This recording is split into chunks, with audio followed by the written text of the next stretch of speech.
mən tam məsuliyyətimlə deyə bilərəm ki, zavodumuzun burada fəaliyyətə başlamasından ötürü heç bir maneə yoxdur. Bütün dövlət strukturları, bütün dövlət orqanları zavodun işə düşməsindən ötürü həddindən artıq səy göstərirlər və bu Gəncədə bizim avtomobil zavodunun işləməməsi haqqında heç bir söhbət gedə bilməz. Bu zavod hökmən işləyəcəkdir. Ümumi sahəsi 50 hektar olan bu zavodda ildə 30 min ədəd yük avtomobilinin buraxılması nəzərdə tutulmuşdur. Müəssisənin direktoru Musa Abdullayev bildirdi ki, Qafqaz regionunda ikinci belə bir zavod yoxdur və qeyd etdi ki, bu obyekt eyni zamanda ciddi strateji əhəmiyyətə malikdir. Zavodun o strateji əhəmiyyəti birinci ondan ibarətdir ki, bugünkü gündə əgər biz burada məhsul istehsal eləməyə başlasaq, birinci bizlə rəqabət aparacaq elə bir zavod yoxdur bu məkanda.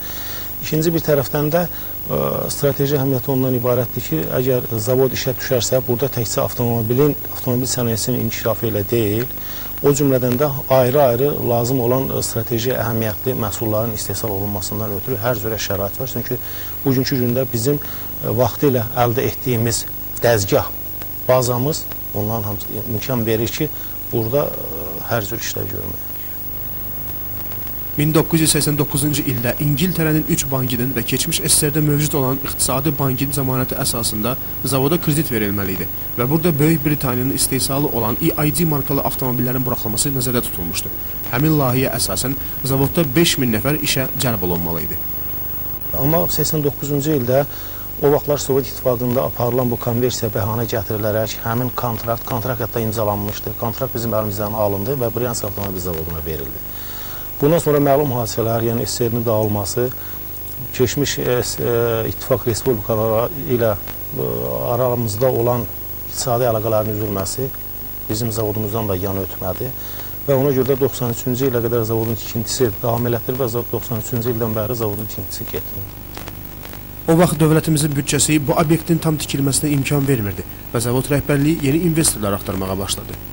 Buna görə də tərəfimizdən xarici investorların cəlb olunması istiqamətində geniş işlər aparılmış və çox geniş həzmdə aparılmış, ayrı-ayrı firma və şirkətlərin nümayəndələri dəfələrlə zavodumuzda olmuş və nəhayət 1998-ci ildən etibarən zavodumuzun tikilməsi ilə bağlı tender elan edilmiş. Tenderdə Mercedes, Fiat Iveco və Renault şirkətləri iştirak etmiş və həmin tenderi Renault şirkəti tutmuşdu və 98-ci ildən bəri həmin firma ilə bizim aramızda danışıqlar davam etdirilmişdir və bugünkü gündə də o danışıqlar davam edir.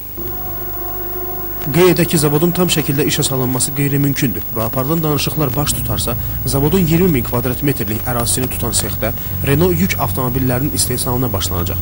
İlk mərhələdə Gəncədəki zavoda Fransadan avtomobillərin bütün ehtiyat hissələri gətiriləcək və burada yığma işləri aparılacaq. Sonraki mərhələlərdə isə istehsalatın mənimsənilməsi nəticəsində əldə olunan gəlir hesabına avtomobillərin ayrı-ayrı hissələrinin hazırlanması nəzərdə tutulacaq. Və ümumən belə nəzərdə tutulur ki, bir neçə mərhələdən sonra, yəni bir neçə ildən sonra həmin istehsal etdiyimiz avtomobilin ehtiyat hissələrinin 30%-nə qədərini biz özümüz burada istehsal edəcəyik. Aparılan iqtisadi hesablamalar onu göstərir ki, Gəncə avtomobil zavodunda bir gün ərzində 4 avtomobil, bir ayda isə 84 avtomobilin istehsal olunması nəzərdə tutulur. Təkcə bir sexdə ilk olaraq 200 nəfər mütəxəssis işlə təmin olunacaq. Sonra biz nəzərdə tutmuşuq ki, həmin avtomobillərə gələcəkdə servis xidməti göstərməkdən ötəri əlavə bir servis xidməti sexi də yaratmalıyıq. Yəni təqribən 200 nəfər, amma sonradan bu rəqəmlər getdikcə, yəni o istehsalat mənimsənildikcə bu insanların sayı artıb, yəni gəlib axırda tam gücü ilə işləməyinə səbəb olacaq zavod. Gəncədə istehsal olunacaq yük avtomobillərinin adı Renault Medium olacaq. Müxtəlif modifikasiyalarda buraxılacaq. Neft daşıyanlar, kranlar və s. Mühərriki dizellə işləyəcək. 210 at gücünə malik olacaq. 100 kilometrə 18-20 litr yanacaq işlədəcək. Yük götürmə qabiliyyəti isə 11 ton yarım olacaq. Bundan əlavə, tam müasir standartlara cavab verən salonda kompüter, telefon və radio rabitəsi ilə təchiz ediləcək. Avtomobillərin neçəyə satılacağını demək hələ çətindir. O ki qaldı bu avtomobillər hansı bazarda satılacağına Musa Abdullayev belə dedi.